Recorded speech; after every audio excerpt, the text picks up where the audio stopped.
towards the end of my time in Forest Gate, which would have been sort of, some point in 93, I was sort of picking up again on sort of like the techno sounds, which largely were coming from Belgium and then, or more so like the Netherlands actually. But just, the early kind of like harder, faster techno, gabba sort of stuff. And it's kind of, for me, it was kind of like sort of reconnecting with the sort of Euro stuff that had been going on, say, before. Yeah. Do you remember what made you like switch into that sort of stuff? Or it wasn't really a switch. It was just sort of like, as well as like really enjoying the hardcore stuff and pre-jungle stuff around that time. There's also, I was hearing these other sounds going on, which is this like kind of new, fresh sounding, fast techno stuff. And a lot of that stuff obviously is very much kind of, typically big distorted 909. At the time seemed mental. It was probably only about 160 BPM, but was just seemed quite intense. Well, that was fast then, yeah. Yeah, really, but also then, it was also getting influence from like the hardcore that was happening in the UK. Like you could hear in some of them gabba tunes like kind of hardcore samples or approaches. So I was just kind of getting into both. And actually this is probably also just after you'd had all that kind of, that time when hardcore did get really big, and then you had like kind of like, Trip to Trumpton and like Sesame Street like massively going in the charts. So then basically the mainstream just thought hardcore was these like silly little tunes, and kind of Prodigy unfairly got a bit of bad rap for that. With like, didn't you write some piece in one of the magazines about this? Didn't you write Yeah, I did an article in for Rave Scene magazine, but they did this like annual. They only ever did one because then they sort of stopped existing. But they did this sort of this annual yearbook, which is really good. I kind of wrote a few articles in there. I did an interview with Randall in there. But I did an article. I basically called it like the chart. It was like a chart. It was called the top 10 hardcore malfunctions, and it was basically. And I remember in disgust, I even got rid of some of these tunes. Actually, there was one that was Horsepower, which was CJ Bolin. No, not that Horsepower. It was from Black Beauty. Oh, but I was going to say Black Bubble. The theme tune from Black Beauty. There was a Tetris one which actually wasn't that bad really. There was obviously Trip to Trumpton, Sesame Street. I managed Rainbow, the theme tune from Rainbow. There's a Phil Collins one. I didn't have that one in there actually. Mate. Yeah. No, only the cool kids had the dub plate, the Phil Collins. Yeah. But no, I just wrote a kind of article just kind of saying, this is not a good place for hardcore to go. But what was quite interesting, at the same time, a load of other people just kind of despondent and kind of in despair at this kind of turn. So everything went quite dark side after that, as in the music, and you had the next kind of feel was like kind of dark side hardcore, and the beginnings of sort of like jungle and dark side jungle and then jungle techno. So it was a moment where it's kind of like this sort of like hard techno I was hearing from Europe felt kind of right. So I kind of was just kind of doing both, but then kind of like that stuff that was coming from Europe really inspired a lot of people here. So quite quickly there was a sort of hard techno / gabba scene here in London, and also quite quickly around the country. And also this sort of time, more so out of London, sort of happy hardcore started becoming a thing, which is sort of, all like quickly, just all these like wonderful little branches going off. But happy hardcore, as well. Well, I guess it started separating. Like we talked about 1991, it was like you said, it was all over the shop, and then 92, 93, 94, it started splitting off, didn't it? Yeah, well, there's just like so many more people doing stuff. Yeah. People trying different avenues. That one little kind of different change of direction could quite quickly become a new scene and sound. But I've always been quite into the sort of the darker side of things, and it probably goes back to me sort of getting into all that goth music. Like I was going to say, it's because you're a goth, Jason. Yeah, definitely. If you've ever been a goth, like I said, I've definitely got a bit of that. So that was a kind of lasting legacy. I still love Joy Division. I still like a bit of Bauhaus, and definitely. But I think it's all that kind of like new, harder, faster techno was coming, and it was like the next level. It was like, okay, this is kind of going back underground again. So, but very quickly, like people here were doing stuff. Like Christoph was doing stuff with Praxis. There was what's that label? Outcast Clan. They were doing stuff. What's his name? Hanny and Sean. Funny, I think there's a label called Crapshoot, which is a guy called Simon. And bizarrely, he had a basement studio right next to the underground. Like, it was really like it was like symbolic of like the two, and they were quite two different worlds. Is there some like weird rave ley line underneath? I reckon so. I really reckon so. And it's not really so many people know about that. And then I think Simon ended up moving kind of south. He's sort of in maybe like in Sydenham or something like that. But at the time, he was another one of those new people tapping into it. And then Kill Out Records. Oh yeah. It's kind of the sort of new reincarnation of like sort of GTO doing their harder stuff, and that was run by Vanya, who was from PCP, kind of their sort of distribution person in London. And then a little bit later on, like Zero Tolerance, and then a lot of stuff that Simon Underground was involved with. So they quite quickly there was a whole sort of new scene here, and some of the people who were into hardcore.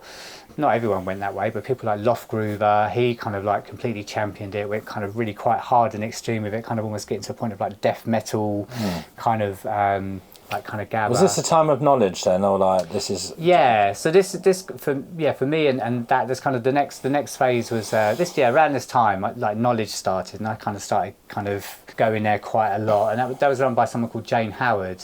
She ran that club, and then she also then was running a DJ agency. So she kind of took a shine to what I was doing musically. I think it was back in the day. I mean, I was really proactive early on, just like sending cassettes out to people with my mixes to try and get gigs, and which I did. It was quite successful. It's like nowadays you sending a link to a promoter, which I don't really do now.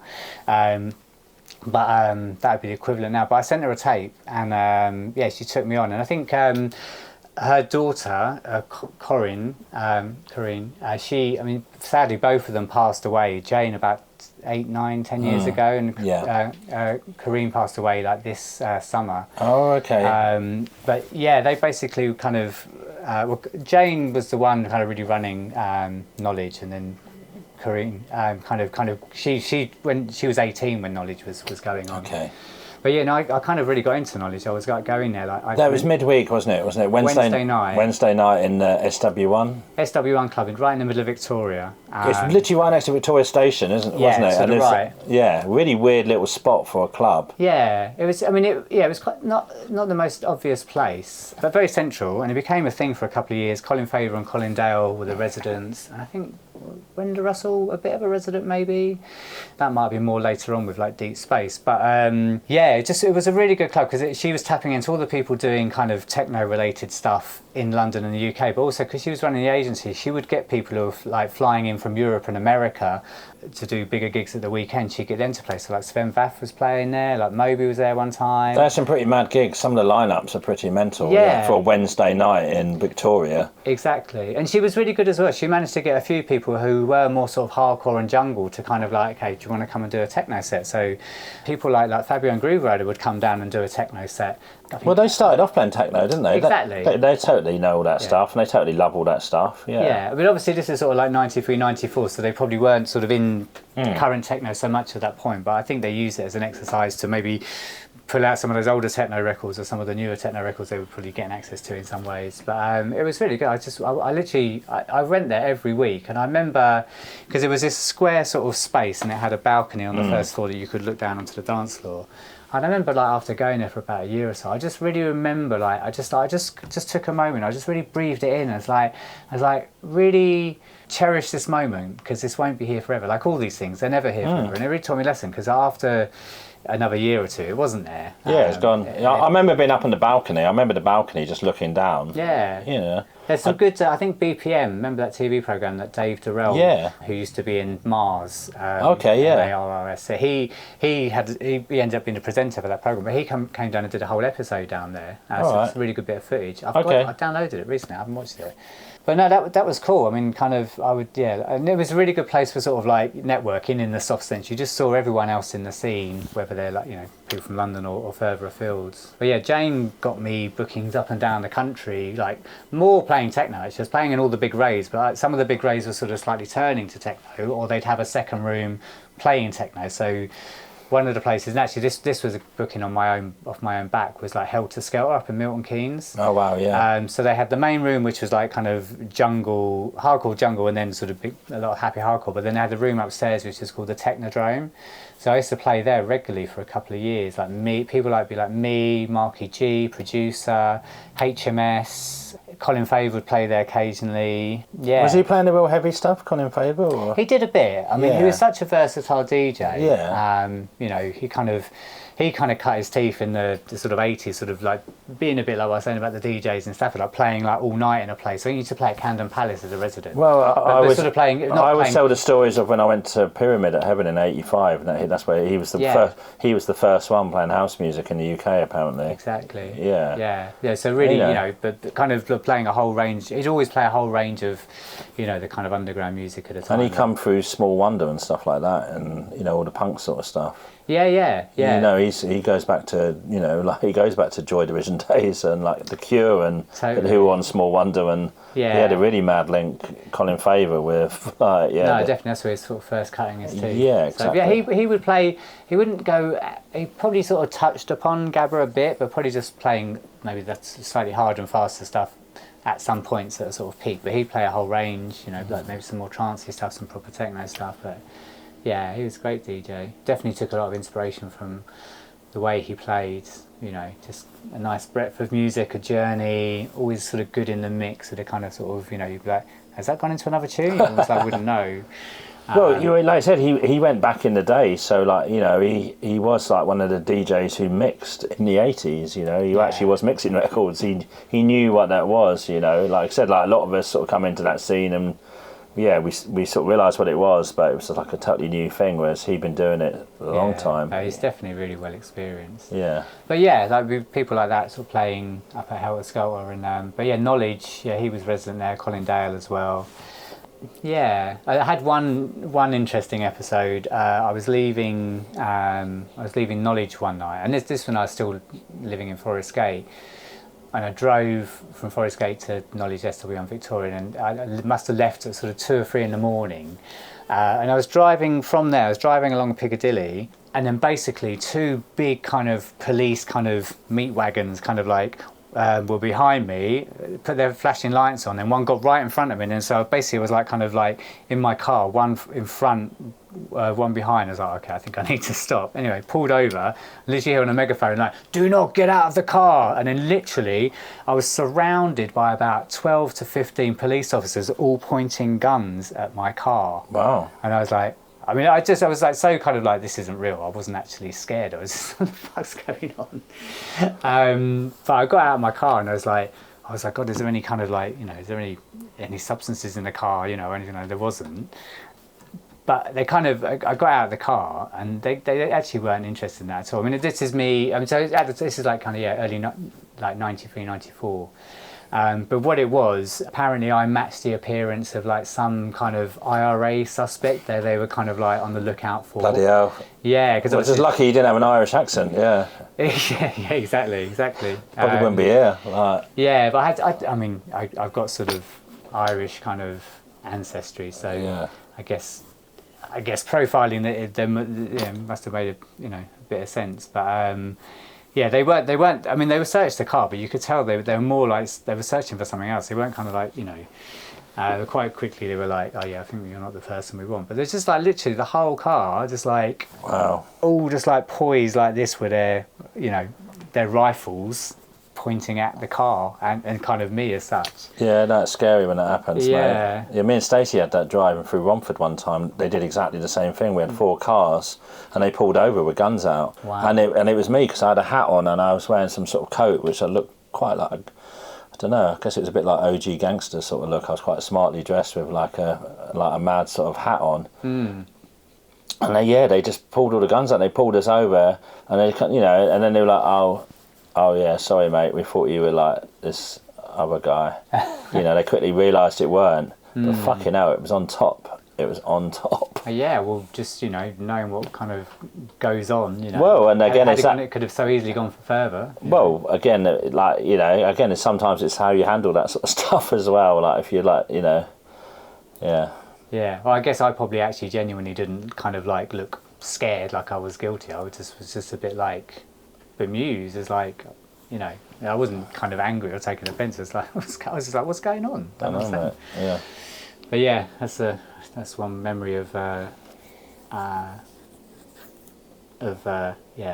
SW1 Knowledge. It's great nights there. One time, I still got it actually. They used to do all-nighters every now and then to go till 5 or 6 in the morning on a Wednesday. Brilliant. Yeah, amazing. But you go straight to work afterwards. Yeah. But there was one time that I think I was playing, Aphex Twin was playing before me, doing a kind of live set, and I'm sure he was just typical Aphex, and he was just like lying on the stage, just kind of pressing buttons, obviously doing a live set. I think Gordon Matthewman, DJ Edge was playing as well. But what I did that time, I think this is when I was still on Pulse FM, and kind of I put together some because I had basically like I could put as many people on the guest list, the paying guest list. I think it's like £3.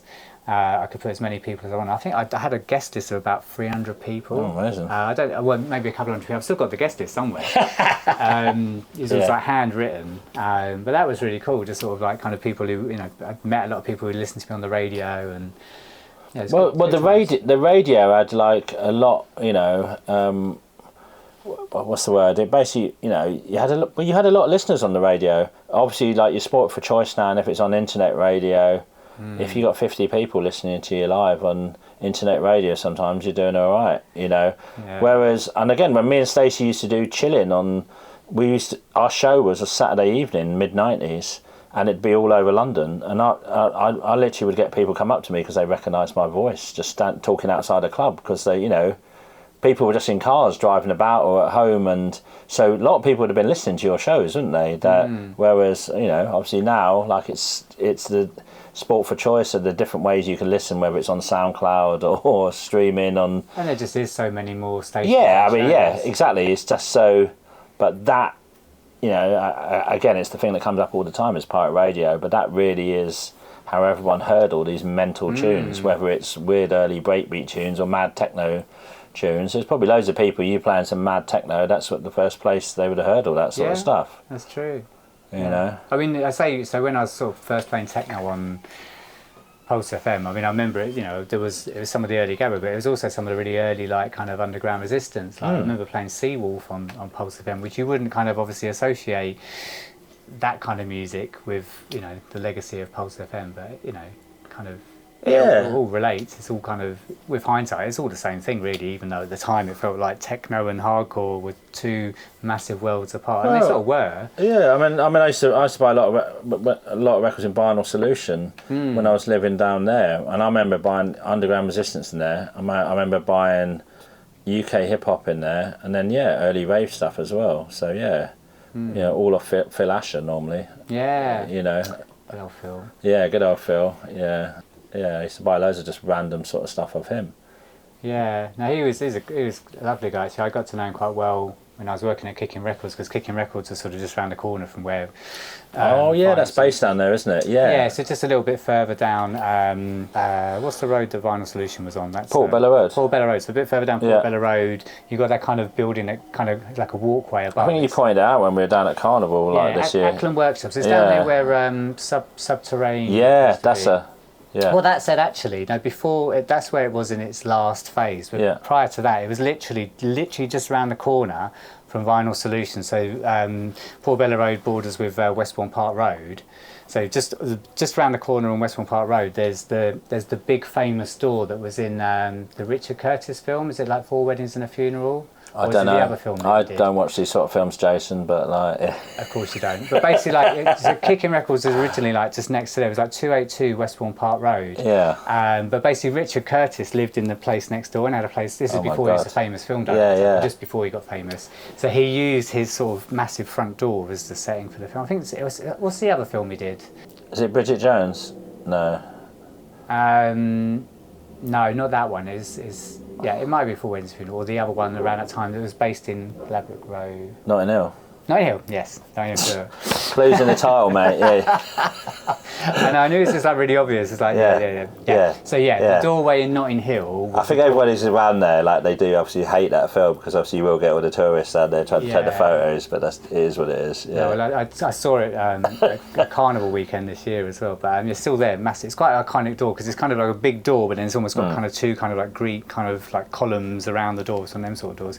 But Kickin was like literally next door, like 282. So he must have been maybe 284 or 280. But yeah, Kickin was there and then it moved around the corner. But yeah, they used to have a studio in the basement of 282, which is where all like the early Kickin records were made, all the stuff like that DJ Hype was kind of doing with Scientist, rave hardcore Scientist, and also Ralph Rupert, who was the actual engineer, who then went and set up Millennium Records, which is just around the corner. It's more of a kind of sort of trance label, mid-90s. But yeah, so I know Phil Asher I used to kind of see quite a lot at Kickin, because he was involved with one of Kickin sub-labels, Basement 282. There's the name's obviously from the old address, which is very much kind of deep, soulful house, quite a nod to kind of... Yeah, I mean, he was definitely into... Phil was definitely more into that sort of sound. Yeah. But like I said, he was one of them cool record shop people. Like I said, he like, I got Fuel for the Fire, Riot EPs off him, like You Are, and, you know, like I said, all these quite brutal stuff, but he'd dig it out and play it for you, and, you know...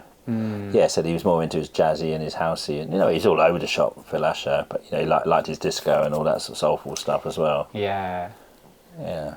Yeah, well, in contrast to that, so I think we were talking about this earlier, so in the basement of Kickin Records, I was doing a lot of stuff at this time with another Jason from VFM, and he had... Do you want to say what VFM was, just so people know what that is? Okay, so VFM was another techno club around the same time, sort of 93, 94, sort of London techno club, more on the harder end of things, but around the same time as Knowledge and Eurobeat 2000, but distinctly was a bit more into the kind of harder, darker techno. They actually, the reason it's called VFM, it stood for Value for Money, and it was run by Jason and Bob, who then set up Zero Tolerance Records, and also Izzy, who was Jason's partner at the time. They used to kind of like run this event, and any profit made, they would just go and buy a load of blankets and then give them out to people sleeping rough on the streets. Oh, I didn't know they did that. Yeah, I didn't know that story. Oh wow, it's amazing. Yeah, so they just did the party for the love of it. And that's really cool. I never heard that. Yeah, about they them. literally would go and buy up some blankets and kind of give them out. Oh wow, really. amazing. But it wasn't like this party. It wasn't in big bold letters. This party is for that. They were just doing a party, but rather than kind of, it's almost like they didn't really need the profits. They were just doing the thing. Yeah. But yeah, so I was working at Kickin Records kind of as sort of A&R and label management. So I was kind of working as A&R, signing kind of like singles. Previous to me, I think Hype had been doing a bit of this and a couple other people. So I kind of came into Kickin actually more just at sort of like the beginning of kind of like techno in London. And then also as well, I was doing a lot of their compilations, either compiling them or getting people in to compile compilations. So I got Colin Dale to come in and do a couple, based around his radio show on Kiss FM. It's called The Outer Limits. So we did a couple of Outer Limits, really nice kind of Detroit-esque kind of good deep techno. Did one with Colin Favor, that was more of a kind of sort of harder techno mix. Did a series, I think we did 4 volumes with Eurobeat 2000.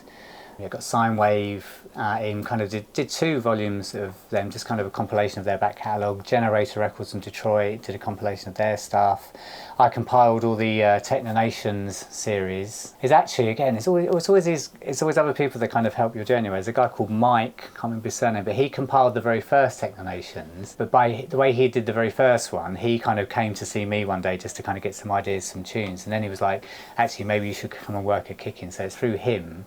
Mike Langley, that was his name. He kind of got me the gig at Kickin, so I was there for probably about 4 years. Because who's the guy on Kickin? Was it Peter Harris? Is that right? Harris, yeah. So he's a real character. I learnt a lot from him. What was he like, Peter? Well, I think in the industry, a lot of people he worked with, he did he did sort of rub a lot of people up the wrong way. He wasn't a horrible person, but he just really like knew what he wanted. But the music business is full of controversial characters, shall we say, and it is a ducking and diving business. There's a lot. He wasn't dodgy at all. He just was quite a sort of forward kind of, he wanted the deal that he wanted, and I learned how to kind of, one of the other things I was doing was kind of doing music licensing. So I'd be like signing kind of, I'd be doing all the licensing for all the tracks on the compilation. So you know, he'd be a real hardball businessman, and I'm kind of like the nice person. Kind of guy, like, I'd really like to sign your track. I love your track. It's like, but my boss is saying like, can only give you so much money, and you know. I think you did license a track by me and Howard actually on one of the compilations. Yeah. Yeah. Oh no, that might have been through me through Millennium Records. Oh yeah, it was Millennium. Yeah. Yeah. So when towards the end of when I finished working at Kickin, I then did a couple of compilations for Millennium Records, which is the guy I mentioned, Rupert, who was the engineer for all the early scientist stuff at Kickin. So in the early days of like kind of the second wave of electro in the late 90s, I did these compilations called New Electro. Oh yeah, okay. New School Electro, I think it was called. But yeah, your track was on there. But with Kickin, with Peter Harris, I mean, he was just a really quite shrewd businessman. He was like he was a real lovable character. Everyone liked him. But just he's quite sort of boisterous and shrewd in his just his way he was with people and stuff. But he was great. I learned so much off of him. But so I had kind of access to all kind of I was licensing stuff for like singles. I licensed stuff from like Bam Bam. Got Bam Bam in the studio. Had like Matthew B doing stuff as Bushwhacker. Had him in the studio. A couple of people I got in the studio. And so I kind of getting access to their studio. And this is before I really knew anything about studios. But Jason, who was one of the people running VFM, otherwise known as kind of Disciples of Belial, Neuroviolence, loads of kind of aliases, which were on sort of Praxis and on Zero Tolerance Records. So we did me and him collaborated. We did a collaboration called, the names are... Lorenz Attractor. Lorenz Attractor. Just so many names filling around. Yeah, so we actually did some of our collaboration tracks in there. We did some at his place. Well, I remember meeting Jason down at Dead by Dawn because I used to play with him quite a bit, and obviously you used to play down there as well. Yeah, that's probably where I first met them, actually. Yeah, and I remember him giving me, I did it on a white label, which was the Zero Tolerance 1. And that's quite collectible now. And that's, it's got some nice tracks on it still, and there's one really nice breakbeat sort of track. I don't know if you remember, but it's a while ago. But it's definitely got a bit more sort of spacey sort of tunes on there. It's it's not it's not like the Disciples of Belial that he did later, but yeah. Anyway, so he did the Disciples of Belial tracks down in. Yeah, so we'd actually that's what happened. So we were actually using some downtime in the Kickin studio to do our Lorenz Attractor stuff, and I think we'd been in there from like 10 o'clock in the evening. We were we finished one or two tracks we were doing in there, and then Jason had a big sort of MPC, and he was like, "Oh, do you mind? I just want to just quickly just run off," because he was like, "Big studio, can I run off like my track off my MPC for all the kind of hardware and stuff?" So I was like, "Yeah, cool." So he was sort of doing this track, and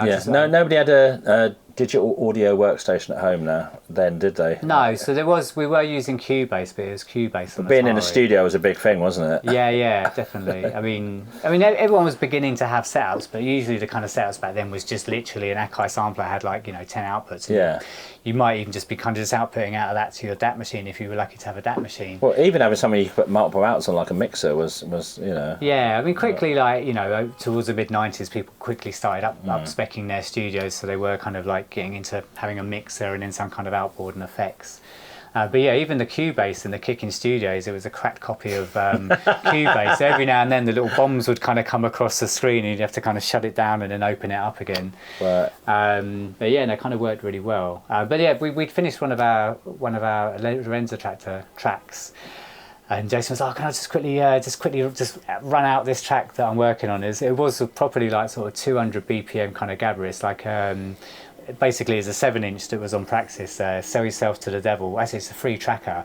And he was either doing one of the tracks or a couple of tracks, but I just kind of left him to it. And I just remember falling asleep in my chair, while just pounding 200 BPM gabber tunes, so it's banging, coming out the speaker. It's actually a really collectible record, isn't it? Yeah, I mean, it's such a good tune. I mean, it's so raw. And I don't even think Jason probably spent that much time making it. It's just them things that I had the idea, really wanted to do it, and it just made itself really quickly. Because actually, you look at the components of those tracks, there's not much in them apart from some really it's insane... kind of pioneered the satanic gabber, I guess, was the kind of Yeah, well, the thing with Jason, his kind of other history was he's had a long history of being in a death metal band, which actually is more the thing that he was into that before, and then he carried on with that afterwards. A death metal band called Akakoka.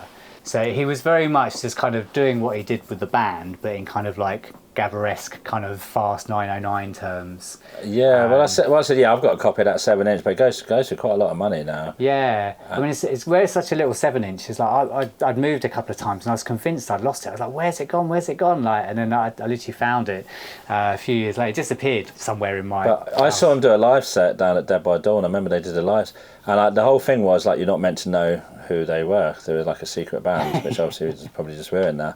But they did a gig. Well, it wasn't just Jason because I think he needed someone else to do it. But I remember they come down the stairs in the basement of Dead by Dawn at one-to-one centre in Railton Road, and they all had like ski masks on and all that, you know. And I just remember they just about to start playing, someone shouting out, "Cheer up, you miserable bastards!" And then they were just doing like the 200 BPM.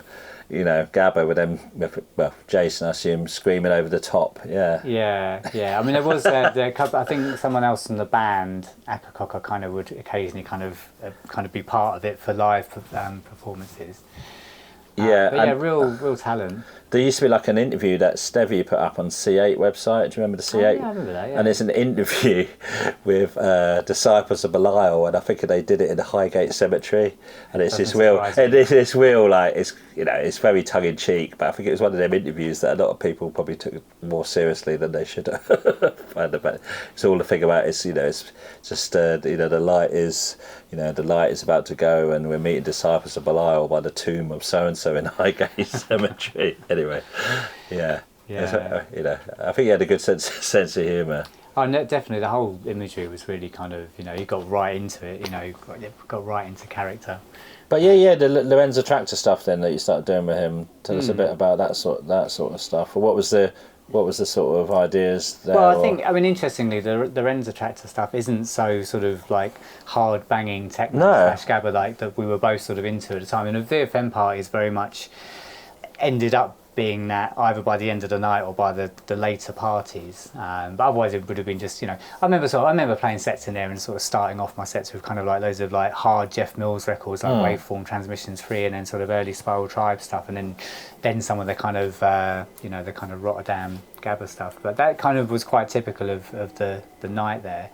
But the Lorenz Attractor stuff, it was kind of also at the time, me and Jason were really getting into like loads of stuff like kind of like Laurie D, like Someone's Never Seen, that label. No, that's incredible, like that stuff. Yeah, so we were kind of very into that kind of dark feel of that. So that was kind of, we were partly kind of inspired by that. It's not the same as that, but that's kind of where we're coming from. And for me, that was my sort of, it wasn't my first experience of working in the studio, but probably the first, I think prior to that, I'd actually done some studio work with Jason, DJ A-sides, but in my Forest Gate days, but I just wasn't ready to kind of, I was just more had my head in DJing.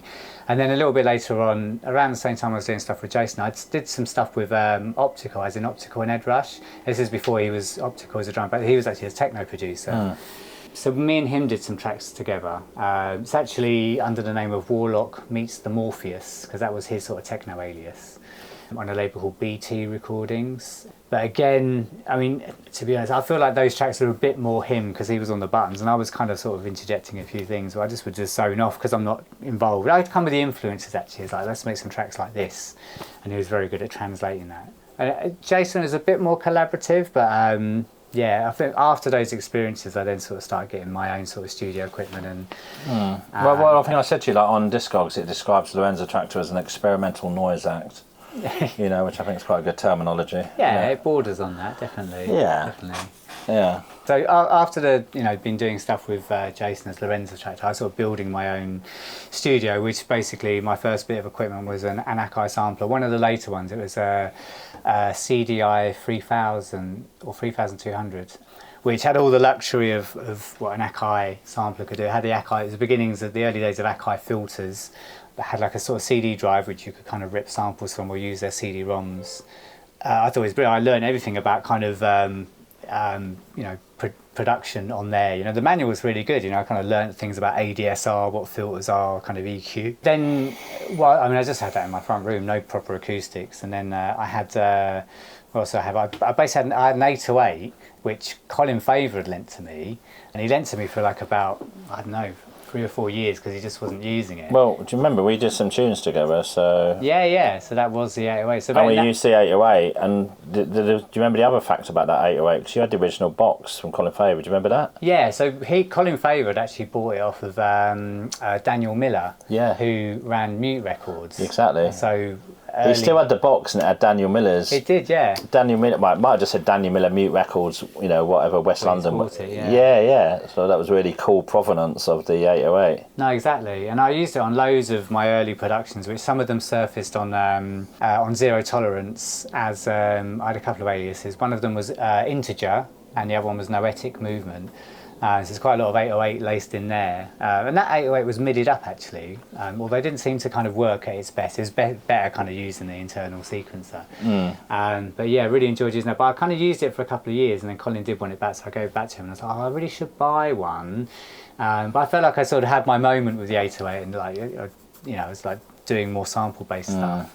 But I wish I'd bought one at that time because I looked into him. Probably an 808 at that time was about 400 quid. Well, no, I've told the story a few times, but maybe not in the podcast. But yeah, I remember all the time they were in like Charing Cross Road when there was loads of music stores, and you'd always see them 400, 450 quid, and I'm just like, yeah, blah blah blah. Why didn't I buy one then? I mean, I have got one now. I got one a few years ago.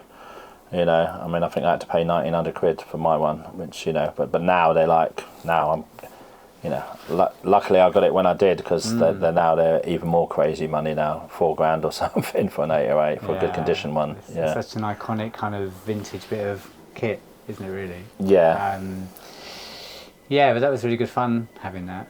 Do you remember when we did the tunes? Like, yeah, so that was not long after that we started collaborating. It was not long after we got kind of got to know each other. But we had good fun using the 808 and.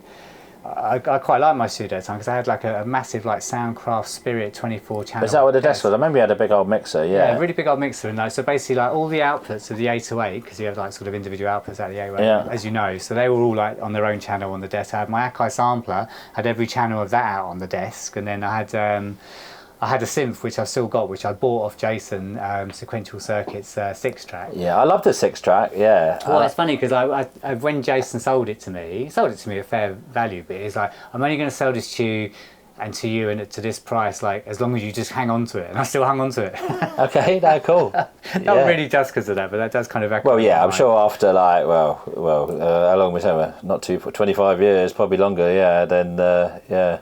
But that was a really nice setup. I mean, this was in my bedroom, as you'll remember, but just those two things, and that synth as well, three things actually, going through the desk, and then I had a what's it called, the quad effects unit, Digitech Studio Quad. Yeah. So that was kind of going. I've literally just sold my old one of that recently. I would like to have bought it actually. I've been thinking about buying one back just because it has. I literally sold it for, and again, it was for something like only 100 quid or 80 quid or something that like. I mean, I've got outboard effects that do the same thing. Yeah, well, of course, exactly. But it had a really nice way of working. You could have quite a lot of effects in series. But I used to have that effects kind of going across all my auxes on the mixer. So basically, that would be we'd have Cubase on an early PC, kind of being the sequencer, but then all the sounds coming from the sampler, coming from the drum machine, coming from the keyboard, going through that desk, and we just record onto that. And when we were doing tracks together, it was just like do a couple. Yeah, do you remember when we made them tracks? Do you remember? Yeah, the session. It was real good. Like we did some of your place on the Old Kent Road as well. Did we do some there as well? Yeah, I remember, yeah. I think the Razor Stepping one was there.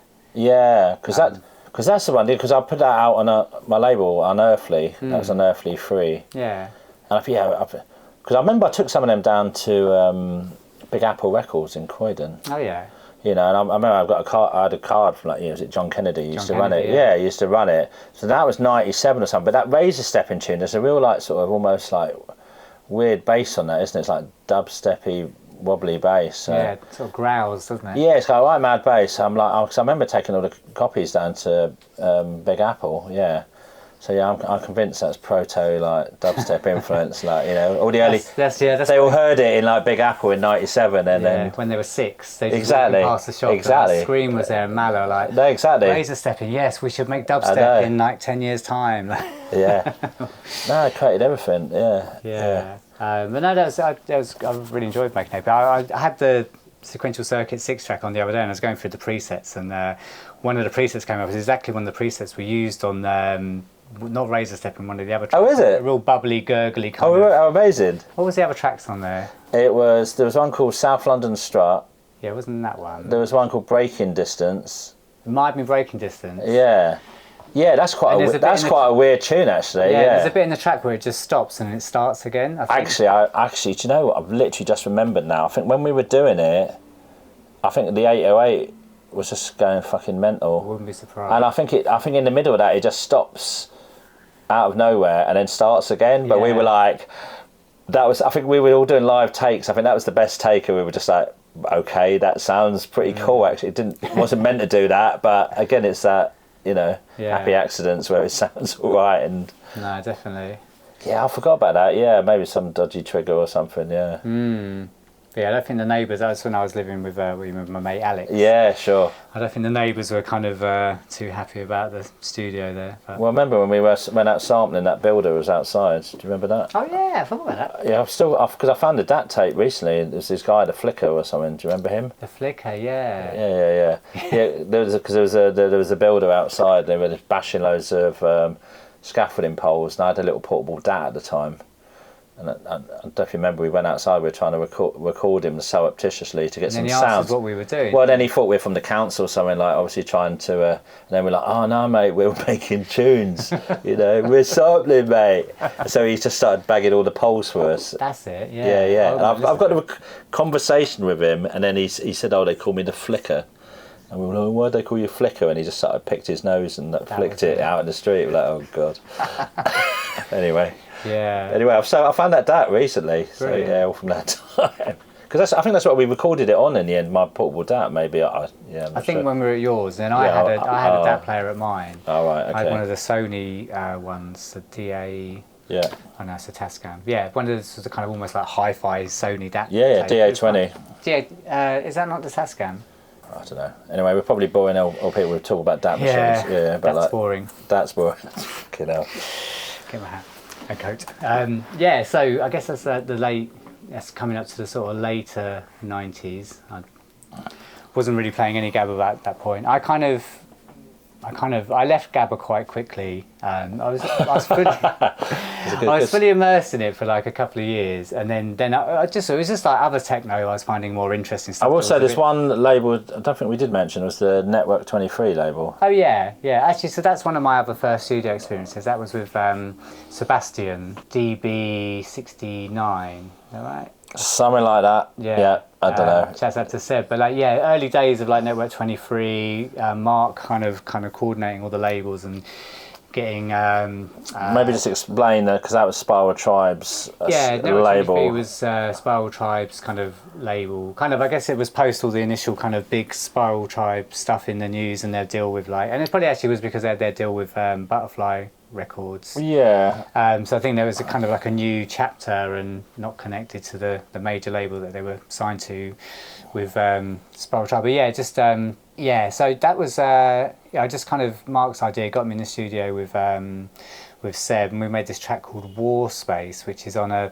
3-track EP. I can't remember which one it is. Someone messaged me the other day because it wasn't even listed on Discogs as me and someone who's already kind of really into Spiral Tribe and Network 23 messaged me like saying, "Is this you?" Like someone tells me this is you, and it's like, yeah. So it's now kind of, it comes up on Discogs as well. Oh yeah, okay. Oh, I didn't realise it wasn't up as you before. Yeah. Yeah, because I didn't even know like if it proper, because for years I didn't even know if it got proper release, because I just had a test press of it, and there's a really good track on the other side by Persons Unknown. All right. Really, it's not, I mean, it's like it's sort of kind of as fast as Gabba, but it's just really intense, like really, really hard techno. I used to play that as my last tune on loads of sets. Okay. Well, because like Mark Spiral Tribe, he was distributing all them all around Europe. Like we talked a little bit when I spoke to Ben, Audio Illusion, about Mark taking loads of Ben's records and going off around Europe for 6 months, and he just took them and didn't give him any deposit. And obviously, and then Lucy, Ben's girlfriend, was just going, "Oh, did he give you any receipt or anything?" He's like, "No, he's just piled all these records in his van." But he did turn up and gave him the money. But he did that. There's a little sort of magazine, like a little fanzine sort of thing with all the labels. Yeah. And Unearthly is in that, and then he took loads of the one that me and you did, the Unearthly 3, She Sees With Her Fingers, that all went around Europe. So he definitely distributed loads. Spiral Tribe definitely distributed loads of their record all around Europe. Yeah, I mean, he was very much into that kind of DIY underground distribution network, almost getting into that thing of like, rather than selling records, it was like, oh, we'll swap some, you've got a record, take some of mine in exchange, and you can give yours to your network. And yeah, I mean, definitely them tunes got out in places that they wouldn't normally get out in, because it was just like, alternative ways of distribution. Yeah, there's definitely had a good little network going on. Yeah, that's quite a fun track to make, actually. That was kind of almost like, it was quite fast. It's like fast and hard, but sort of a deep hard kind of techno. I don't really know what it was. I mean, it ended up being like the B2 track on there, which is quite fitting because it wasn't obviously the sound of the time, but it very much was sort of me and, Sebastian was on the buttons. Okay, Yeah, I mean, I don't like all the Network 23, so some of them are just like the bang, bang, bang. But then there is some amazing records in there as well, where they're a bit more out there sort of records. Yeah. I mean, I really like the early ones, which is kind of, I was playing a lot of the early ones when I was playing sort of a VFM. I play a lot of them there. They just seem to fit. Maybe I didn't get away playing so many of those that say Helter Skelter. That seemed a bit more like you just need up front kind of banging techno. But VFM, I felt like I could kind of get away with like playing something slightly. It's a bit more obscure and kind of esoteric, like some of those early. Yeah, well, I mean, I remember like Dead by Dawn, like you could get, same. I would definitely try and play, because everyone, a lot of DJs, were like playing like still the banging sort of stuff, but I would drop in a bit of Drexciya and stuff like that, or some old school electro, and then have some banging hard acid tune maybe or something, but you could get away with that, Dead by Dawn definitely allowed for the weirdness on all levels. And most of them Network 23 records I've got off Christoph, because he was part of, Christoph from Praxis, who was part of the network with Marker, and, I remember buying all them records, they used to be £2.50 each. Yeah, it's mental, isn't it? And then some of them became really collectible, and I sold a couple about 10 years ago for a few £100 each. Well, I think it's just because they all went off to Europe and they kind of created such an impression out there. Yeah. I mean, I was actually speaking to Seb. I saw him last year at Bangface because they'd got him and Simon to kind of play a live PA, and Seb was just saying, because he lives in France, he's he's kind of bought himself a little farm that he lives on.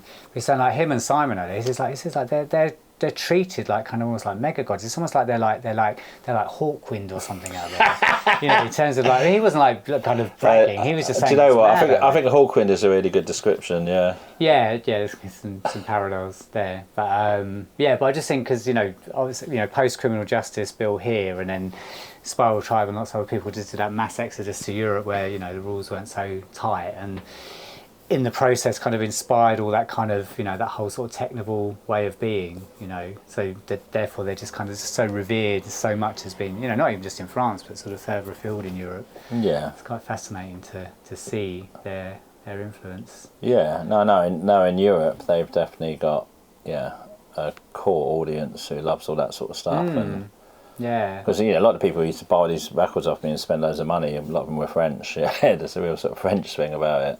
There's a really good documentary that came out. There's two good documentaries that have come out the last year or so. One's just called Free Party Retrospective, which is very much the kind of the history of like kind of raving in the UK and sort of it combining with the sort of free party scene early 90s, and it kind of stops at sort of criminal justice bill. Lots of Spiral Tribe in there, but there's another one, I can't remember what it's called. I think it's an Italian film producer director who made it, but basically it's all about the European technical scene, the kind of sort of from the point when Spiral Tribe sort of went out to Europe. It's a really good film, actually. It's almost like both films are like part one and part two. Okay, I mean, I know the first one because that's by a guy called Aaron Trinder. Yeah. And funny enough, I've talked about Aaron about chatting to him on here, so I might get him at some point. Yeah, you should. I mean, I actually haven't managed to see that film yet. I keep missing it when it's on, and it's been doing a lot of screenings. He's been doing a lot of screenings. I know. I know he's had some issues with copyright and stuff like that, and. Yeah, you can only do sort of screenings rather. I think what he was saying, because I went to one of the screenings in Bristol. Actually, Steve Bedlam kind of, because he's in the film a lot as well, so he organised a kind of a screening. Well, the screening was being organised and they kind of got DJs in, so they got me, they got Aztec, Mirth, because it's sort of like original sort of Bedlam. Yeah, DJs. wow. Okay, yeah. Yeah, we haven't really talked about that, but I kind of back in the well, this is kind of now, isn't it? We were talking about the kind of that early techno scene. I was also, as well as playing places like VFM and Knowledge and Eurobeat 2000, I was also playing a lot for sort of Bedlam, Spiral Tri parties. But yeah, that screening in Bristol, this was last year or so, what he said was mainly because some of the songs on there, there's a Prodigy song on there, or SL2 songs. So all songs that at the time were really underground songs, but have now become sort of owned by big publishing companies, and they're just asking for too much money just to use that track in the film. It's not that they wanted, but it's just they haven't, haven't got the budget to license those tracks. So little kind of screenings is the way. Yeah, I know, but it's well, I think that's one of them just learning by learning as you go along. That's putting them sort of tunes in. Yeah, like you said, it can screw you up because the big company just thinks, oh yeah, I'm going to get loads of money. They're not going to write you a deal, or like where some like a small label might just go, yeah, it's a cool underground film. Yeah, all right, well, especially if you want to then sort of sign it off to sort of like for TV. Yeah, you kind of got to put that all in place. I don't quite know how it works, but. Yeah, you need to. I know my mate Brandon, who just did the Crash documentary. I know he's sort of learning all that music part of it. That is a key bit, I think, to work out. That's one of the main problems of doing a music documentary is licensing the stuff to put in it. Yeah, well, there's another one which again I think is a victim of the same thing. So there's one about the history of like the Four Aces Club in Dalston. That's incredible. That have you seen it? Yeah, I have, Legacy in the Dust it's called. So I mean, lots of people think of like Four Aces in terms of like Labyrinth, and obviously that was a very big part of its history. But also before that, the Four Aces was a massive kind of like reggae destination and venue in the 80s. Like Bob Marley, I mean, I lived in Ballspun Road in 1985. Yeah. So I used to walk past there all the time when it was. Yeah, well, partly when Dalston was a lot quieter than it is now, and Four Aces would be open, there'd be a little red light outside it, and it was, Yeah, but I think the same thing with that documentary. It got made about 10 years ago, but it's again, I think they can't afford to take it out to that next level because of, I guess, music licensing, stuff like that. Yeah, no, it's a shame because I mean that's an incredible documentary, the Four Aces one. Yeah, I'd like to go and see it again actually, but I think I've seen it twice, but I'm often telling people about that. Yeah, it's a good one. Yeah, so I think all that time, going back to my time sort of working at Kickin, doing all the licensing, all the compilations, the whole time I was working at Kickin, I just wanted to set up my own label. It's like, oh yeah, I want to do this myself, have all the controls myself. But so I left Kickin probably like 97, 98, and then I didn't set up a label straight away.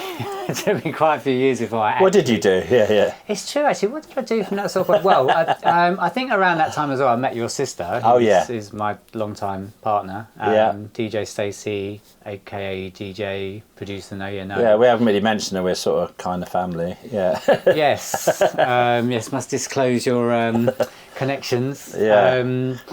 For transparency, but yeah, I think around that sort of time I met her, and then we kind of I was still producing tunes, not really releasing them, but I started kind of like making sort of early sort of breakbeat stuff, because I think the late 90s I was kind of getting into all the sort of the new wave of electro that kind of started appearing, and it ties in with a bit what we were doing with our release. Well, I will say you have always been quite all over the shop in a good way. Maybe I could phrase that better, but like I'm not talking about drug down the carnival. What I mean is like your music tastes can be quite eclectic in a good way. Like you're always searching for new sounds, aren't you?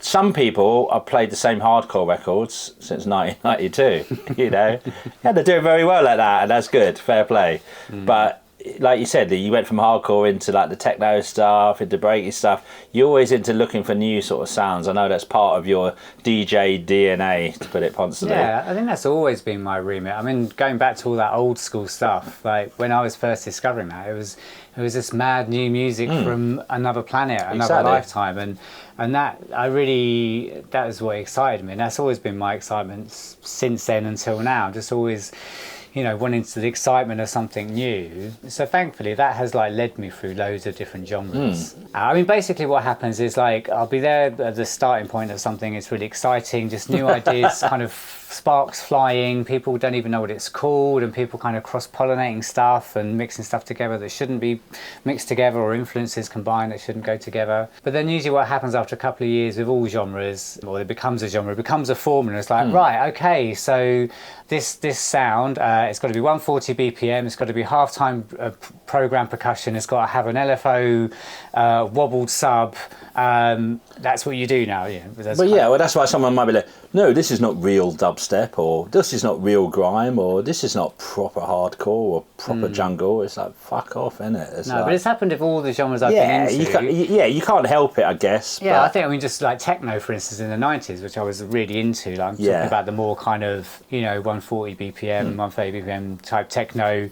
Was really exciting, and then by the late 90s it really literally got just the same loop, like someone moved a hi-hat to do, oh, they've put a hi-hat over there, you can't do that, it's supposed to go, so kind of things get really kind of boring at that point. In the meantime, someone else, sometimes kind of a disenfranchised, unconnected younger generation, are like, oh, well, those gatekeepers up there won't let us in, so let's do our own thing over here. I mean, I specifically remember this with, before dubstep sort of happened. I remember going to Forward and having conversations with people like Loafer and not so much, well, Maller a little bit, but I remember having a conversation with Loafer, actually. I think he was sort of saying, they grew up as like, teenagers before they could go into the rave, like growing up and hearing the drum and bass of the 90s. So they started making tunes, but then once they started getting to a point they were making tunes, and they sort of found there was already a sort of a scene and an industry with loads of like established figures like DJing or making tunes or running the labels, so they kind of almost wouldn't want to let anyone else in. But what was and it wasn't necessarily intentional, but then they just kind of go, okay, we'll just do a different thing over here, and then suddenly it's a whole new unrestricted, unbordered kind of area where people can be free with the sort of music they want to make. And then the same process happens again, it becomes a formula and there's new gatekeepers. And, it's a constant, but like I just like catching stuff at that sort of new point where people are jumping off. Well, it's a classic bit of create your own scene. Yeah. I mean, and again, that goes back to me to the DIY punk stuff, and of like, just do it yourself. And again, that scene just turned into loads of copycat sort of punks, but then the cool kids went and did loads of post-punk and then started doing bands like Joy Division or, whatever. So create your own scene. That's always the way to do it, isn't it? Yeah, definitely. And I think if you're new getting into it or starting something, if you create your own space, it just becomes a lot easier rather than just trying to go into a thing that's already established. But I've always been chasing that, maybe to the detriment of my actual career. I mean, I'm really happy with where I'm at, where I've been. Yeah. But I've loads of my peers along the way. I think of sort of, when I started out, when I first started out, the kind of sort of people I was sort of DJing with as new DJs would be like Pesce, Andy C. That's the kind of like hardcore days, and then sort of.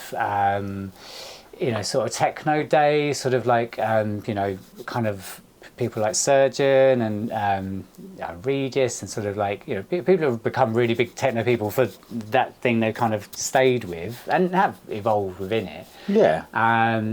Even sort of, like at the breaks and dubstep days, I've seen people kind of start, I'd be hanging around when they were starting up, and then like, they're kind of small, and then suddenly they kind of go really big. And meanwhile, I've gone, I'm going to jump ship now. I'm going to go over there and start. Well, I remember going down to Forward with you quite a few times, and like like I said, meeting a lot of them sort of people, and just in the early sort of days, and down Forward, there wasn't actually quite a lot of times I went down. There's not that many people down there, was it? Exactly. I really remember lots of times where literally like 10 people in there. Yeah, I know, it really was like, and there'd be people like the big people of Scream and DMZ and Youngster all playing with like 10 people. Like this is. I remember being in there one night, and it was literally just virtually like all my mates in there who were like, and I remember thinking, was it Thursday night? Or was it Wednesday night? I remember they moved it about a bit. Was it Thursday? It's generally Thursday night. Yeah, and I remember thinking, because all the kids who went to this in Croydon, they're all going to school in the morning, so they're not going to be in like Shoreditch on a Thursday night probably. So I remember just looking around, it was actually all my older mates there who were at this like, and it was when it was like, it's the cool underground club, but you said like so many times in there. It was, it had waves. It kind of had waves. Yeah, it had waves. It wasn't empty all the time, but I'm just, it was a weird little. I mean, it's always kind of interesting because when you talk about the sort of music history sort of stuff, because you do always hear about these legendary sort of nights, and I think both me and you are lucky enough to have been at quite legendary sort of things, and when you actually remember what they actually were like, they weren't, there wasn't like millions of people there. Well, history. The myth that is more than the history, if you know what I mean. Well, history sort of gets slightly rewritten, which is cool. Yeah. I mean, it's Forward was a really important place and had its busy moments, but but yeah, I mean, I kind of view it a bit like how I was saying about knowledge earlier. I mean, I didn't go forward every week, but I did try and make a point of going there quite a lot, and got to see. I mean, what I really enjoyed, I'd also be listening to Rinse FM at that time, and I'd literally be hearing like Youngster and Hatcher playing on the radio, playing these new dubs from, you know, TMZ Camp, from Scream, Koki and so on, and then literally going to the club and then hearing them seeing the same people playing those dub plates. It was like really cool. Yeah, on a really nice sound system, and and a Function One sound system. And I just always flitted about really, and I'm still flitting. I mean, that's kind of belittling what it is. It's just kind of, I don't know. I feel like the reason for my being is like, you know, my thing at the moment with DJing is I do a monthly show on Cool FM, which is now part of the Rinse FM network, and generally speaking, I always just do new music on there, and I love it because it's like, I mean, I get sent so many like digital promos these days, like so many, it's ridiculous, and I have to kind of spend like literally a second or two listening to a promo just to go, am I interested in this? Okay, yes, then I'll give it a bit more time. But like, I have to slay through so many emails, and it's kind of brain numbing, but at the same time I love it because like I'll find stuff by like people I've never heard of, or even some ideas or sounds. I'm like, oh, actually that's doesn't fit into what I'm currently looking for, but like, I like that, that's different. And then I come and do this monthly show, and I'm just playing 2 hours of stuff that is just totally new to me, and it's almost like that. I mean, I don't even know what I'm playing. I've filtered it through it, and then I've made a playlist of say 100 or so tracks, and then I'm kind of, I sort of remember what they are roughly, and then I kind of do a sort of 2 hour show, which is like an improvisation, splice them together, and then I'll listen back to the show a week or two later. I usually just, I go running and I'll put it on, not to just listen to myself, but just listen to that new music, and I'm like, what the fuck is this music? Who are these tunes? And it's like, I just love that sort of like, because that just takes me back to the very first times I'd go out and I'd be like, what is this music? I don't understand. How are they even mixing it together? Well, so it's quite funny you say that, because sometimes you do get music, and like you said, like sometimes when you're DJing, you end up mixing it, but you sort, it's different than when you listen. You know, I've listened to mixes, and it's a different type of listening. Yeah, you can actually hear stuff, and you're like, oh yeah, you get a new perspective on a tune that maybe you've had for a while, but just actually, Yeah. No, exactly. When I'm putting the track listings together for the show, I'm like, oh, but what is that one again? And it's like, I mean, because there's like so much music, and it's there's never been so much music as there is now, because there's so many more people can make music, and they're all making it to actually, like, a lot of it is being made to a high standard, whether it's production or composition. But is there so much stuff that's made well? I mean, I'm neglecting or ignoring or saying no to a lot of stuff, mainly because it's not what I'm looking for. But then there's like so much good stuff. You actually quite, you can be quite choosy. It's like, but it's still actually, in a way, it's still quite hard to actually stand out above that. Like, have a song that it has some sort of longevity where it will be played for the next couple of months, or will be looked back on. I mean, I guess there's a lot of like sample packs, presets, loops. I'm not saying that's all what you're getting, but I think there's a bit of that. But there is a bit of that, I know, from teaching students, where it's like certain packs that they get. They just want the packs to have the current sound, and then that's the bit where it kind of gets a bit dry when you're getting the same old loops being, and in one way, a lot of them loops are really, again, they're produced well. They've got compression on. They're really EQ'd fine. So you put some really well put together loops together, your tune already sounds okay sonically, but then, like you said, it's trying to make it out of the, sound different and sound fresh. That's the hard and I do bit. wonder sometimes some of the tunes that I'm playing, and I'll see some like new producers who suddenly just appear, and I'm like, yeah, but your production seems really good already. So it's either like it's what you just said, they've just got a really well produced sample pack, or they're working with someone else who's experienced as an engineer producer. I mean, I'm not necessarily saying it as a diss to put them down, but it's just that thing of no, exactly. But I mean, I just I'm not saying it as a diss either. But it's interesting what we're saying about, say, that sample packs. It's like, so you could say, well, you're just using kind of like a load of samples, and obviously those sample packs have been put together by probably some producer who maybe is like looking to kind of it's hard being a producer working in music, so a good avenue is to make sample packs. So someone who actually knows their art and their craft and their production can make a really well produced sample pack. But that doesn't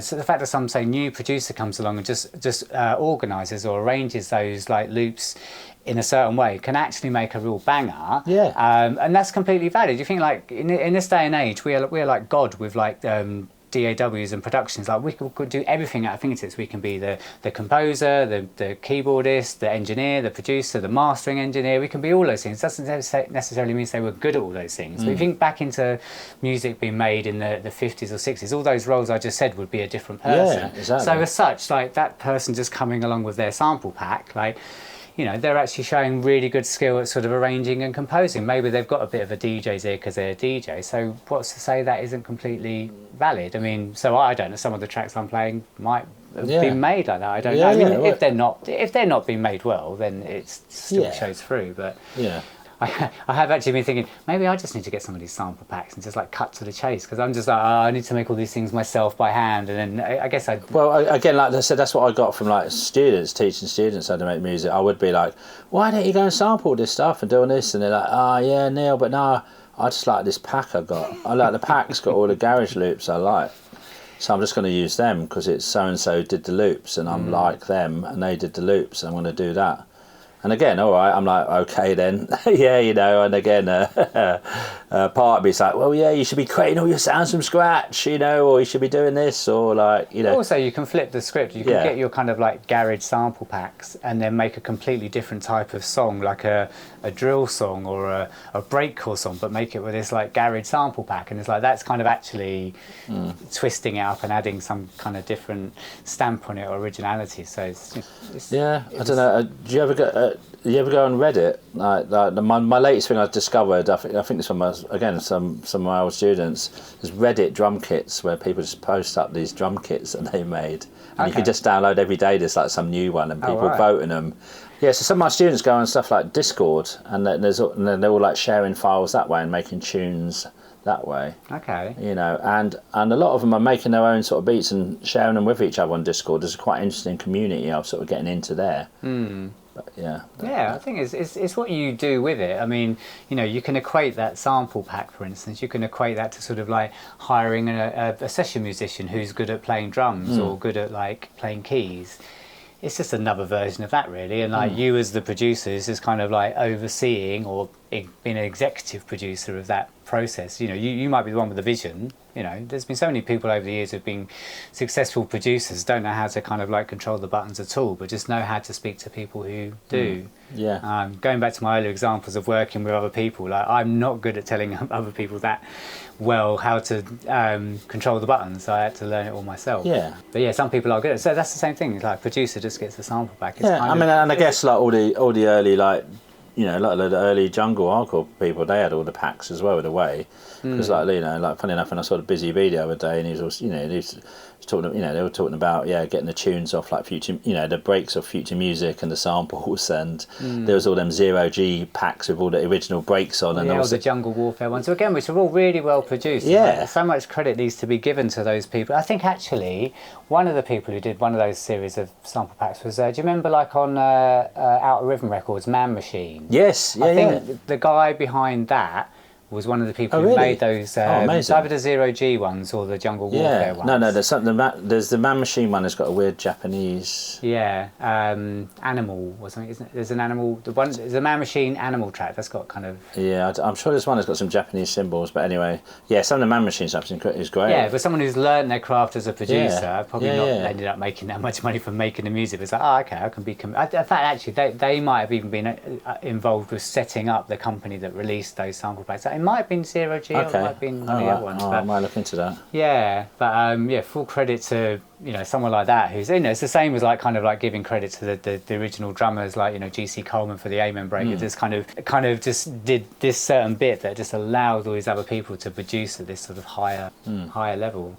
Yeah, because there definitely was a sort of a sudden production upshift from, you know, 94, 95 with kind of, you know, you can see from going from jungle to drum and bass, there's a sudden sort of improved sophistication with production as people kind of were now. In a way, that's, for me, that's a little shift I see in that music from the hardcore to the jungle, where it's a bit rawer, where the drum and bass did turn into that, which part of me thinks is incredible, and I love it, that the purity of the production, it has to be this and that, and then part of me almost liked the bit when it was just the bit more rough and ready sort of breaks, and I said, a bit more the punky sort of attitude of just throw it all in the mix and see what happens. Well, it's interesting. Often when people are starting out, they've got loads of burgeoning new ideas. Yeah. They haven't necessarily got the highest level of production, but even so, it's always the ideas that outweigh the production.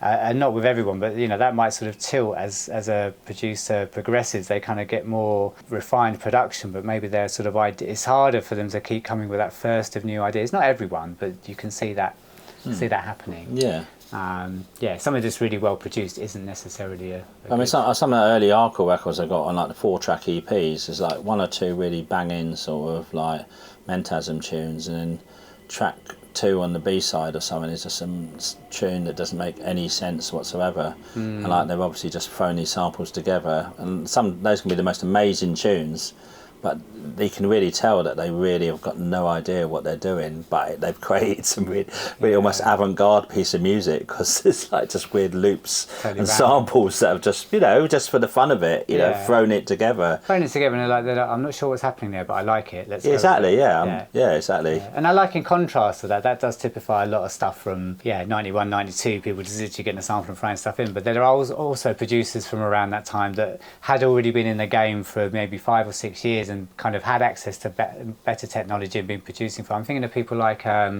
Lockup, who did Zero B. Yeah, so I think just listen to production on that EP. That's not someone who's just got a sampler. That's someone who's been working in that field for a few years. Maybe sort of started producing in the 80s, working in studios, working with and sort of knew the machines by that point. Well, that's what I thought. Something like Satin Storm, similar. I don't know, I feel like Satin Storm's more the kind of like just chucking stuff into a sampler. I don't know, I thought it was sounded more like a studio engineer. Well, I think the Satin Storm, some of his early stuff, he also made it with like Baby Kane as well. Oh, okay. Right. Not all of it, but they did a lot of stuff together. It's quite hard to work out what's what. But I mean, some of that stuff's rough and ready, and different sort of production styles across the EPs. I think that's when he's been working with different people. There's a connection with, according to Discogs, that he did some stuff with DJ Taylor, who released on Good Looking Records. Oh, okay. Taylor with an A. I want to find out more about that, because I don't know how. And sadly as well, Satin Storm passed away, which is really, it was really sad. But just was really sad. I felt like not that many people kind of noticed. I mean, again, he was. This is why I wasn't sure about this, because someone said to me that they thought he was slightly older. And they was, I can tell you about this. That's why I thought maybe he was from like a different sort of background. Yeah, so not so much in what I was talking about in terms of having production experience. So basically he was like, I mean, let's say like 1990, I'd say he must have probably been in his 30s, I reckon, let's say. Okay, yeah. Because he was like, his other thing, which Satin Storm was also a thing, this was a thing of Satin Storm, was also like a dance troupe. So I think in all the sort of like, all the kind of parties in the 80s, he was, because he was a dancer. He was really big on sort of like kind of being a dancer, and he used to go around a lot of the London clubs. I think maybe some of the gay clubs as well. And they're kind of just the sort of kind of the clubs that were happening sort of mid 80s onwards. They go around with a dance troupe, but I don't know if it was under the name Satin Storm then, but that kind of evolved into Satin Storm. So he had you can hear those influences in the music that he samples. I mean, there's like there's old funk in there, but there's weird sort of punk samples in there. Well, as well, I guess that's what I was trying to say as well, because there was a certain different. Maturity is not the word, but it's like it was a different aesthetic than just someone who's just got a sampler and just throwing loads of stuff. Because didn't they do Dancing with Break the Limits or something? I'm sure there's something I've seen. He was like Break the Limits, I think, is Baby Kane. Oh, okay. That's all right. Yeah. Right. Okay. All right. So I mean, just I think not long after he passed away, I sort of I got in contact with his son, because I sort of saw he'd been putting some posts up related to that. So that's kind of how I found out. But I was actually just because he'd been putting up some pictures in memory of Satin Storm on his own Facebook profile, and I basically wanted to just get hold, because there was no pictures on Discogs, so I asked him if I could have some of the pictures or use some of the pictures he'd been posting up. So the pictures of Satin Storm on Discogs was kind of what I got from him and uploaded. I'll have a look, because again, for me, it was I didn't realise, Yeah, I've got a couple you knew that of much about him, because yeah, he's always one I've been quite interested in, and it was hard to find information about him. Yeah, I think more needs to be kind of written about him, and I think there's all those people we've just mentioned. I mean, I don't really know Baby Kane or Taylor. I had a bit of contact with him recently, but it'd be good to maybe just speak, and even like his son as well, just spend a bit of time going to speak to them, get a bit more of a picture. And there are lots of other people who did know him over the years. I mean, I knew him, I knew Satin Storm a little bit. I think I first actually met him. He came down to Kickin one time actually, and I met him there. But then I sort of met him in a few of the raves I was playing at after that. But yeah, he's one of my big sort of heroes musically. Love especially some of his earlier kind of tunes. And actually, yeah, you know that tune "Why the Living." Yes. Yeah, that's him. I think it might be him and someone else, but that sort of thing. I mean, he actually gave. I remember you after that for ages. So I had a copy. I remember you were really. Yeah, well, funny enough, I didn't have it at the time, and I bumped into him at Black Market Records, and he gave me a copy because he'd done a repress. Oh yeah, that goes for a fortune now, doesn't it? Original with that. Yeah, I think even the repress that he gave me is all goes for a fortune. Oh, well, I got the original. Yeah. All right, mate. I'm not worthy. That is such a tune. Yeah, it's such a tune. That's one of them. I got the original press as well. Yeah, of course. Test press. Yeah, cool. Yeah. I got it cassette, mate. Yeah. Cool. That was a good diversion there. That was a good little diversion there. It's all about the diversions, isn't it? So somehow we got back to 1990. I know. Sorry, but do you know what? That was a really good chat. That was actually really cool. Yeah. Well, we were talking about sort of just being into lots of different things. Yeah. Which I guess we've covered. But that's the thing. I mean, like we're in this age as well where hardcore and jungle is massive. Particularly like jungle is massively back and big again. It's fascinating. It's especially with like jungle. Jungle really was a brief moment in time, like barely like 2 years. But obviously, really important time. Just like hardcore, just like things like dubstep, really key important moments. And I find it really interesting. I mean, I do play some of these old school sets sometimes. On the one hand, I don't like to think of myself as an old school DJ, but like I do actually, as well as doing my new stuff, I'll often do an old school set, and it might not just be like hardcore and jungle. It's like recently I did an old school dubstep set, kind of 2005 dubstep. Someone asked me to do a kind of new school breakbeat, not new school breaks, but kind of early 2000s breakbeat set recently. I did a kind of mid-late 90s kind of old school techno set the other day. But I can only do those because at the time, like I was into those things as a new thing. Exactly, yeah. It's kind of, in one sense, basically you could look at it as this. I've been collecting old school since 1989. I'm currently on 2024. That's kind of the way, it all becomes old school. But it also as well, I think there was a Norman J quote I read somewhere. And the quote, this is the quote, it's like, the best time to buy records is buy them when they're new. And I thought that's such a good quote. It had a slightly different context for why he said it, but I thought that's so true. It's just so much better to be breathing in those new moments. It's good to look back at the past. The past is massively important. But I just don't think you can I find it slightly a bit unhealthy just to sort of like dwell just beyond that past. No, I mean, if you just fetishise an era and then you strictly want to be that era and copy it exactly, that's where maybe it does go in a endless sort of loop of repetition. Well, I know if there's times I am listening to a lot of one thing, I just get bored of it and can't listen to it. Just the other day I was like, I haven't actually listened to any kind of like 90s like techno the other day. I just really had a thirst for like listening to some old techno because I hadn't listened to it for ages. But I was like, I do end up hearing a lot of hardcore and jungle at home or out, and I do love it. I started to go like, I don't want it. You almost like kind of like you can't hear it anymore because you're just hearing it all the time, and then suddenly you hear something different. It's like, oh my god, that just sounds like so. Because the thing is, when you listen to hardcore and jungle now, it's almost hard to like remember that actually it's the music from a long time ago because it feels so current because we hear it all the time. Yeah, that's a good point. And then it's interesting. I don't want to sort of sit here and sort of be like, old man moaning about this because I'm not. But it's fascinating how like there's this new younger generation that are into it, and the old man could be like moaning, and you do see this a lot on social media. Our peers, the old men moaning. Yeah, old people, it's usually old men, but moaning is like, oh well, it's not as good as it was back in the old day, and you can't be like doing this. But the thing is, it's like.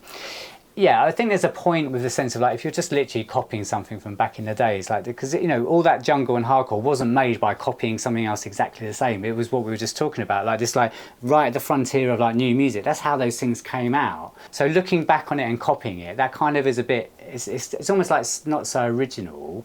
But on the other hand, like you've got to say like, well, massively important genres, like a new young generation, weren't there. So like they have every right to go, oh, well, let's try and recreate something that we missed. I mean, you see this in jazz, like loads of eras of jazz where people weren't there at the original formative times, where people doing kind of that sort of jazz because they weren't there. And it's like, I think that's like completely valid. But I think what you're starting to see, there are starting to see people like evolving that format and kind of now kind of doing jungle stuff that's starting to kind of filter into other things or have other influences. So yeah, I mean, I guess just doing an out and out copying stuff from the past, I don't need to do that. I'm not interested in it. I mean, I do actually make kind of jungle type stuff a bit, but it's not anything like old jungle. It's kind of a bit of that template and ideas, but just with like new kind of things coming in. I mean, I guess like my thing with all that music was like when I was first in the jungle when it came out it sounded like music of the future, and like now it sounds like music of the past. So like I'm saying there's tunes coming out where you're like they're pushing it, but that's what you want to see. And again, it is all nice just to copy some tunes. It sounds like in 1994 with loads of amens and a nice ragga sample, I mean, there's loads of like good tunes coming out at the moment. I played up in Glasgow a couple of weeks ago, and they were doing a specifically sort of jungle night. So I did actually just play a whole load of like new jungle stuff, and there was stuff that was kind of a bit sort of half footwork, half jungle as well. And then the last bit of the set was some actual old jungle tunes, but. It's just, I mean, just the kind of energy and intensity of it was actually really good. Like this producer called Cheetah collaborates, or as an EP that came out on N4 Records, Cheetah in January. It's like really, I mean, it is very much kind of close to the old jungle, but it just really bangs. Like, and there's a new special request tune that's only on Bandcamp that I got. It's kind of like jungle, but with a bit kind of hardcore influence. It really well produced, it's just absolute slaying energy. Well, I don't want to just be doing, I mean, that was quite nice to just do that jungle set, but I couldn't just like do that each week. Like I have to do all my different styles, kind of, and it's nice doing a set where I kind of might play some other music and play a bit of jungle in it as well. Yeah, well, that's part of being a selector, and to be honest, having a big collection of music, Yeah, and it all just, a good tune is a good tune regardless of what it is, and yeah. So I think we went off on a bit of a tangent there, but that's all right. Two old men talking about music, it's all good. I'm getting it all out. So I guess I left Kickin with plans to set up a record label, and I didn't. And then I was quite just the end of the 90s. I just got quite despondent with everything. I was kind of finding like music wasn't kind of going in. Like I could tell it's like good music, but it was just like I wasn't connecting or being inspired. So I ended up going off travelling for a couple of years, or nearly 2 years. Yeah, and with my sister. Yeah, with your sister. Yeah, this is just after we just got together. Yeah. So we just as we met, it's sort of something we've both been talking about. So okay, why don't we do it? So we did that, and then I was away for like nearly 2 years, like Asia, Australia, South America, and then came back in the year 2000, fully re-energized. And then me and Stacey set up. Finally got to set up a record. I didn't get to set up a record label myself, this is the intention, but actually always good to join forces. So we set up the record label together, which is Rag and Bone. That was kind of tapping into all of our influences. Some of Stacey's had a similar sort of parallel set of influences to me, being for a lot of the same genres. So initially it was both of us producing, releasing tracks, and then quite quickly we started kind of A&Ring, getting other people who we like to release tunes, like Black Mass Plastics, Drop the Lime, King Cannibal, Aaron Spector, Kanji Kinetic, Stagger, ROP Stagger, and who else? A few other people. Yeah, but it's very much kind of on the sidelines of lots of stuff that was going on. So we had bits of dubstep in there, had electro breaks, but then also had the kind of the legacy and the history of all our influences. Well, I don't think your label wasn't a purist label, was it? So not really. It wasn't dubstep, it wasn't garage, it wasn't breaks, but it definitely had all them influences in there. Yeah, just a bit of a melting pot, and I think some of those. I mean, the people did really like the tunes at the time. Yeah. But only a certain set of people, like all the sort of bigger scenes that were being influenced by, so particularly like dubstep, we were very much on the fringes of that. But interesting, I think some people are now sort of going back and like discovering those tunes that have those influences, that, you know, some of the dubstep ones, and actually kind of quite enjoying it now more so than back then, because it's like everyone knows and has heard all that classic dubstep, which is brilliant. But yeah, some of the stuff that we were doing, it wasn't intentionally trying to be different, it was just another version of the same thing. But yeah, that was it was good doing that. And it's kind of it hasn't really released anything for probably about 10 years now. But just again, what happened with the label is I found spending more time just actually running the label and kind of releasing tracks by artists, and suddenly they become really big and they're touring like America and Asia, and it's like, hang on, this is we want some of this. So, and just sort of managing time. And you put a lot of stuff out there. What did you get out? You got up to about 30 releases, something like that? Yeah, it's about that. So so just kind of like just was working out, like, you know, what have you got time for? So I kind of got just focused back on sort of producing, and then myself, and then kind of just putting my releases out on other people's labels. I keep talking about setting up another label, but it's again, it's a sort of the energy and the time. So yeah, I'm quite happy. I'm quite happy just kind of producing now and kind of getting it onto. Yeah, I mean, you got another project on the go that's like the Hooverian Blur. Yes. Did you want to talk about that, or? No, it's a secret alias. You can't tell anyone. So I don't know who Hooverian Blur is, but what do you think of their music? I've heard of them. Yeah. Yeah. Well, it's quite interesting. It started out as a secret alias. It's kind of. It just was easier, just kind of like, I think because, you know, been around for such a long time, and you get typecast, you know, there's still people who think I still like, I'm still playing like 92, 93 hardcore or Gabba, and I'm still doing that. That's all you do, Jason. Is it? Oh, right. I wish you'd bloody stop. And the flip side to that as well is always quite funny, is that often people think, I've famously seen this on a few threads on Facebook, people actually just think that the hardcore Warlock is a different Warlock to the dubstep one, there's a different one to the current one, and there's you know, other people diving going, no, actually that's like the same one. That's quite a badge of honour. That's a cool thing. Like, you know, it's kind of no, that is really cool. I'm quite happy with that. But but that was the thing with the Hooverian Blur thing. It was just, you know, it's kind of, and we're all guilty of this. You kind of, you know, someone's been around a long time, they produce something, they put something out 5 years later, and you'd be like, oh no, but it's not going to be, because they were doing that, and they're just that. And you kind of put these like blinkers in. So it was a really nice way to just like start a new wave of producing for me and put it out there. And it's really interesting, because just seeing the kind of demographics of like people who are kind of, you know, starting to follow it or buy into it, you know, and yeah, just people seeing it on face value as a new thing. It's a bit of a ball ache, because I had to then sort of create like new social media accounts, new SoundCloud page, and it's just like new email accounts to kind of, you know, have a whole thing. It'd just be easier to carry on under the same name. But yeah, I still even find, I think I get more excitement from stuff I put out as Hooverian Blur than I do if I put out Warlock stuff. So it's an interesting thing. I mean, I'm trying to put more stuff out as Warlock to kind of keep that side going. But well, I mean, I guess as a producer, it's good to have alter egos, just to almost put yourself in a different mindset, because you know. Yeah, I mean, it's funny though, because you know, no one asked this question apart from me, but I'm like, well, just the Hooverian Blur stuff is a bit like a continuation of the breakbeat stuff I was doing on Rag and Bone. But yeah, it's good to have sort of different aliases, like maybe a different sort of type of sound, different style. I mean, I had a thing going on. I've got another alias called Do Jin, which I put a couple of things out with. I did one release or one track on Fat Hop, Jerome's 7-inch label, and yeah, I did a couple of Do Jin tracks on I Love Acid, or one of I Love Acid. Do you know what? I think you sent me loads of Do Jin like quite a few years back. Yeah, well, I did a whole load of down tempo stuff. Loads of stuff, loads of unreleased stuff, and I really like it. It's really sparse, minimal. Yeah, I have to dig some of that out again. Yeah, it was just a little phase of production. I kind of was just doing that for about a year or two before I was doing Hooverian Blur stuff. And then it's kind of weird, because there wasn't really too much of another scene where you could plug that stuff into.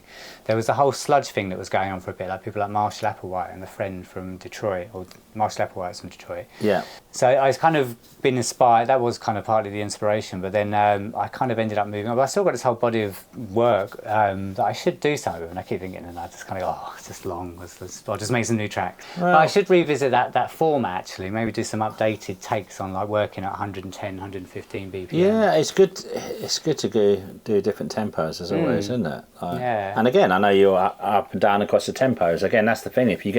That's why if you do just get locked into jungle, you're just stuck at the jungle sort of tempo normally, or even hardcore, you're stuck at the hardcore tempo, or dubstep, you're stuck at the dubstep tempo. It is nice to go up and down the BPMs, isn't it? But thankfully, a lot of those tempos do have other stuff. I mean, drum and bass is always the one that's kind of one of the few ones that's around the 170s. I mean, there is breakcore and other faster stuff, but actually that's sort of changing, because a lot of some of the newer stuff I've been getting into is it's actually like sort of like 200/100 BPM. Okay. The 200 BPM is like, oh my god, that sounds like manic breakcore, but it's not. It's kind of like really sort of like half-time stuff, and it's actually quite like deep and mellow. There's a label from Bristol run by someone called Yush, and it's called Pressure Dome.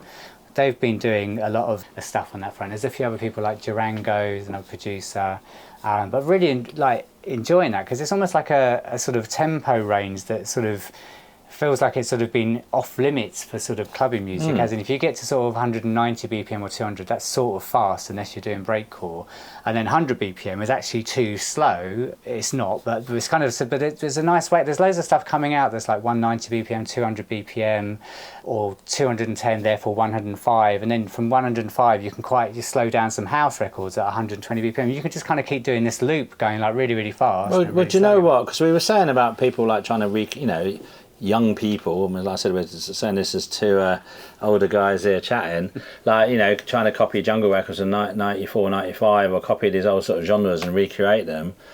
But one of the amazing things with a lot of music at the moment is a lot of the young sort of producers or DJs are a lot more flexible with their genres of going across them sort of barriers, and because in one way, like you said, people think you're different people because you didn't just play the same old records.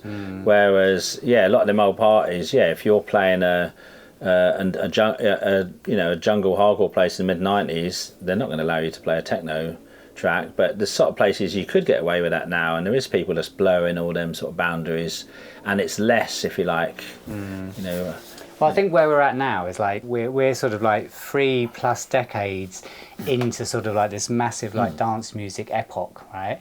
And all those little bits, all those things we've talked about, there was only ever so much music, so you were just kind of in your one thing, and things kind of evolved a bit slower. But so if you look at like someone kind of getting into kind of music now, and I mean, this is a weird thing. I'm like, surely there should have been something completely different by now that's completely different to this whole dance music epoch. Like dance music was a whole different epoch to kind of, the rock music, guitar band era. But it's like, it's this dance music era is carried on, but there's this new young generation coming into it, but they're looking at all that history and they're just looking at it as all one thing, and so they're quite happy to just kind of like be into all of it and be influenced by all of it. I mean, I played a Distant Planet last week, and I was playing I was trying to sort of have a sort of a techno-y theme to an otherwise sort of hardcore / jungle set. Not out and out jungle techno, but just with a kind of a bit more 4/4 techie sort of feel, but it was still hardcore. But then I've slipped in at the end, I guess all like quite basically 4 or 5 sort of kind of gabba records, but ones that were kind of like a bit sort of hybrid, as in, from sort of 93, but with loads of breakbeats in, like kind of the big one by Lenny D on Edge Records, Silence of Eternity, that one, and another Lenny D one actually was actually quite hardcore sounding, but there was a young crew at the front, and because I was a bit like, some of the sort of like kind of hardcore jungle purists, probably our peers that are sort of dotted around the back of the venue, probably going, I don't know, this kind of like hard techno stuff Warlock's playing, and probably went out to the smoking area. But all the sort of younger people just like, they're really up for it. They were just like, they just saw it all as one thing. There's like two and like looking back, they are sort of like jungle and gabba, for instance, as an example, are worlds apart in one sense, but like as an entry point now for someone just looking at all this old music, it's just two shades of the same thing. So I think, I mean, I look at myself as a DJ, I'm like, it's like, I mean, I just find it really kind of I don't know, the juxtaposition of like me as an older person playing generally a lot of like brand new kind of young people's music, if you like, and then there's a load of young people playing like all my like kind of our generation. It's so weird. It's like, I mean, it's all fine, it's all valid. I feel like I should just be playing that old music from way back when, but I mean, I do that, but my main thing is not doing that. Just a really, you would never have predicted that, like, 10, 20 years ago, oh, it's going to be like this. Yeah, I mean, I sometimes. guess the only thing I can think back to that is like someone like John Peel, obviously in the 80s, like he'd always play the freshest sort of stuff, you know, and he'd constantly have all the people who were like either punks or into reggae who were just saying, oh, why are you playing all this new shit? And he's like, well, because that's the sort of stuff that I do and I just want to hear it, and I don't want to be stuck playing the same music. Yeah, yeah. I mean, he was a champion of that sort of thing. I mean, I grew up listening to his radio shows and hearing his stuff. Like, you know, is this before kind of like, you know, rave, just in the 80s, and just what is this stuff? You know, total frontier music. Well, just keep pushing, ain't it? Yes. Yeah, I think I always will be. Yeah. No, you will be. Of course, you will be, man. Yeah. No, yeah. I think, I don't know. I've yet to get bored. I reckon we finish it there for this time. All right, sounds cool. We have talked about a lot. I'm sure there's something we've missed, but Yeah, I don't know. Is there a genre we've missed? Like, yeah, the one that hasn't got a name. cool. All right. Cheers for coming down today, Mum. Thank you. Thank Let me show you, man. Nice one. All right. Cheers, yeah. You're welcome.